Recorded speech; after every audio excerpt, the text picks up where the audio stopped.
महाराष्ट्रातील लातूर शहरात मध्यरात्री 2 गटांमध्ये झालेल्या रक्तरंजित संघर्षात एका ऑटो चालकाची निर्घृण हत्या करण्यात आली, तर अन्य 2 युवक गंभीर जखमी झाले आहेत.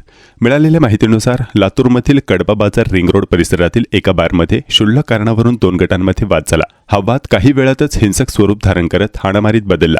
त्यानंतर काही तरुणांनी धारदार शस्त्रांनी हल्ला चढवला.